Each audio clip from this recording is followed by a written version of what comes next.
Hello, everyone. Welcome to another episode of Designated Report. Today, we're bringing you the Flick Report. And in this episode, we're going to review, or should I say, we're going to react to the Oscar nominations. Now, it was a surprise for a lot of people, but I'm sure a lot of people were happy because they got what they wanted. But in our opinion, here are some of the things we're going to talk about. First of all, tell me, what was the biggest snub for you? There were a few snubs in my opinion. Regina King for Best Director, Dominique Fishback for Best Supporting Actress. But to me, the biggest snub was Delroy Lindo for The Five Bloods for Best Actor. Um, that movie was a little messy and inconsistent, like a bunch of Spike Lee movies are. But he was the linchpin that brought it all together, and he had a masterclass performance. I thought for sure he was going to get nominated. Yeah. Maybe not this year, but hopefully soon. Yeah, I remember doing the review for that movie, and I was so fascinated by like the message. Like you said, it was all over the place. It had its fault, but that dude's master performance, especially with, with the hat and just trying to, I'm sure he drove a lot of people crazy. I mean, he kind of set me a little bit when I first saw it. I'm like, seriously? I know he's playing a character, but geez, he owned it so well on screen. I'm like, this dude, man. But even towards the end, I'm like, okay, hopefully that was gonna be his reward, but that's too bad. Yeah.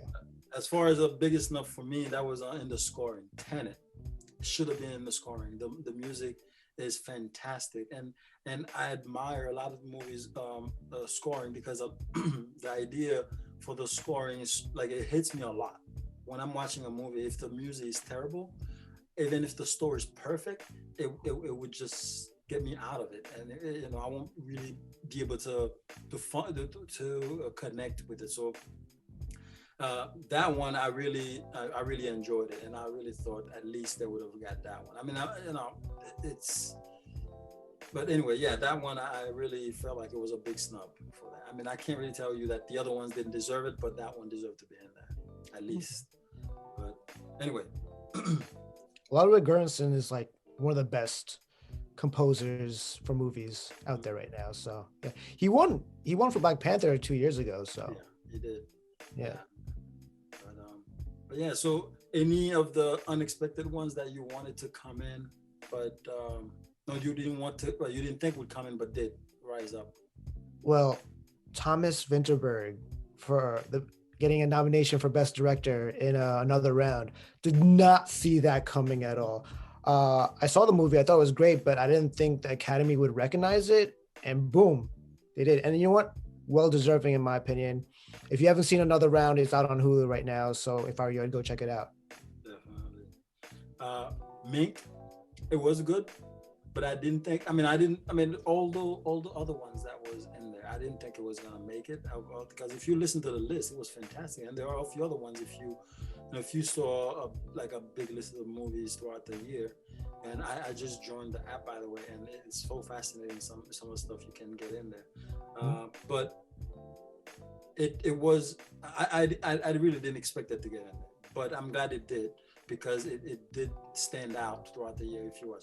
Now, our movie experience this year was not. I mean, last year wasn't practical. It wasn't something that I really enjoyed because no matter how great or how big your screen is, I do love the cinema experience. So I really felt that even at home, I was able to experience the dialogue, the way, like the whole thing itself really came together. So I appreciate it. So I'm glad to see that it got in there.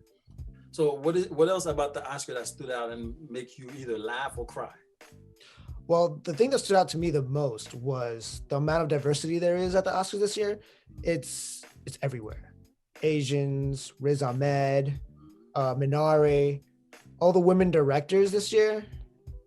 I mean, it's fantastic. Like most of the best actors, most of the nominees for best actors are people of color. Um, it's fantastic. I'm a huge fan of it, and I'm glad it's happening. Yeah, and the thing too, a lot of the movies, I guess, a lot of the movies that came out either they wouldn't have come out in the theater, or the year the black people were really in the forefront, pandemic hit, so they all had to go to DVR. So I'm not sure if all of them were gonna come out on DOV for real, or if they were gonna come out on Netflix anyway. But a lot of those movies, that's where they came out. So you know how they Netflix tend to have its own pile of movies.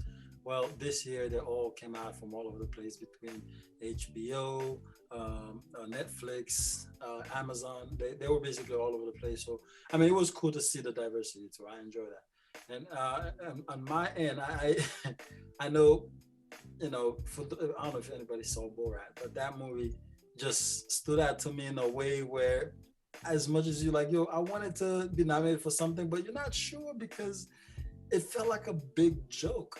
You know, when you watch the movie, it's like they improv the whole thing. And I enjoy that about it. I had to watch it twice to really get what they were trying to do with this whole thing. I'm like, what was real, and you know, what was fake? Were they tricking some people, or it just come out of nowhere? But if you haven't seen it, I would say you check it out. It is one interesting piece of work.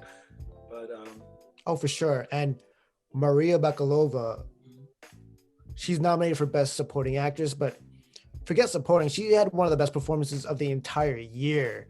Yeah. Just a fireball throughout that entire movie. Yeah, the movie, like, she convinced me so well. Like, I don't know, some of the stuff were too absurd to talk about, you know, too, you know, a little graphic, but she really, like, you know, handled herself in the whole thing. And who would have thought somebody was gonna come and somewhat upstage Sasha, because this guy is ridiculously funny, but exactly. So you know, for him to bring somebody, not only someone else, but a young little girl who just came in, just hit it hard. She hit the ground running and she just had it. I mean, every time she sat in the cage, I was just dying. I'm like, seriously? I mean, I have to watch it by myself because I don't know if I could watch it with anybody else to convince them this is okay, even as a joke. But yeah, man, I really enjoyed it. But anything else you want to point out for the audience as far as the Oscars go?